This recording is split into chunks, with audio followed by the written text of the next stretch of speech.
Hello every दोस्तों, आज हम फिर एक नई वीडियो के साथ में आए हुए हैं। इलेक्ट्रिकल टू व्हीलर का हम ओवरव्यू करेंगे, जहाँ पे ये स्ट्रक्चर आप देख सकते हो। इलेक्ट्रिकल टू व्हीलर का जो स्ट्रक्चर है, जिसमें बेसिक कंपोनेंट्स के बारे में बात करेंगे कि बेसिकली जो कंपोनेंट्स होते हैं वो क्या क्या होते हैं। इलेक्ट्रिकल टू व्हीलर ये लो कन्वर्जन मॉडल है। इसके अंदर आपको लो कन्वर्जन मॉडल और इसमें मीडियम और इसके अंदर आपको हाई परफॉर्मेंस वाले व्हीकल भी मिलेंगे, जो आपको मार्केट में, क्योंकि ये विदाउट रजिस्ट्रेशन वाला व्हीकल है, जिसमें no driving licence, no ITO registration इनकी ज़रूरत नहीं होती है, तो ये लो कन्वर्जन मॉडल है। इसकी हम बात करेंगे तो सबसे पहले हम आपको दिखाना चाहूँगा, यहाँ पे ये डिस्प्ले मीटर है।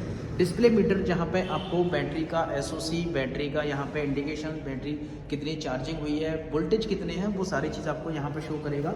ये डीसी टू डीसी कन्वर्टर होता है, जो हाई वोल्टेज यानी कि 48 वोल्टेज की पावर सप्लाई को लो कन्वर्जन में ये कन्वर्ट करता है, जिसमें आपको 12 वोल्टेज और 5 वोल्टेज दोनों का आउटपुट निकाल के आपको देता है। मैक्सिमम इसका 12 वोल्टेज की पावर सप्लाई होती है, राइट। उसके बाद ये वायरिंग हार्नेस है। यहाँ पे आपके ये डिस्प्ले मीटर के लिए वायरिंग है। इसके अंदर यहाँ पे 1 to 3 स्पीड का वायर है। यहाँ पे ये आप देख सकते हो थ्रोटल का वायर है। और ये यहाँ पे बैक एंड फॉरवर्ड की रिवर्स यानी कि आगे और पीछे गाड़ी को करने के लिए ये वायरिंग कनेक्शन दिए गए, राइट। उसके बाद में यहाँ पे डीसी टू डीसी पावर की जो यहाँ पे यूएसबी चार्जर पोर्ट है, यहाँ पे जिसमें 12 वोल्टेज की पावर सप्लाई और 5 वोल्ट की पावर सप्लाई जो मैंने आपको बताया, तो यहाँ पे आप मोबाइल को चार्ज भी कर सकते हो, राइट।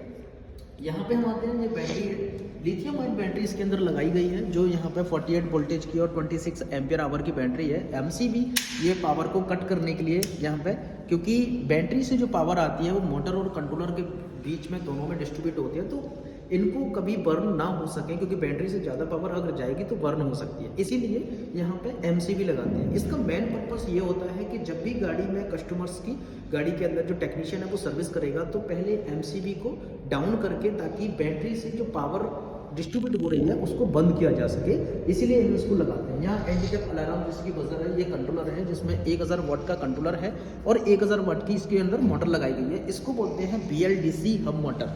यहाँ BLDC हब मोटर इसका नाम है। और BLDC हब मोटर, BLDC के अंदर कई अलग अलग मोटर होती हैं। हब मोटर भी आती है, मिड ड्राइव मोटर भी आती है, और एक आती है इसमें PMSM मोटर, जो 3 फेज पे रन करती है, जिसको AC पावर मिलती है। वहाँ आपको BLDC मोटर नहीं लगानी है। जब PMSM मोटर होती है, वहाँ पे आपको सिर्फ DC टू DC कन्वर्टर लगेगा, वो सिर्फ low voltage to high voltage, यानी कि हाई वोल्टेज को कन्वर्ट करेगा लो वोल्टेज में। लेकिन जो PMSM मोटर है उसमें DC टू AC इन्वर्टर लगता है, जो कंट्रोलर से पावर सप्लाई तो देगा, लेकिन मोटर के लिए 3 फेज की पावर सप्लाई निकालेगा, वहाँ पे वो AC में चलेगी।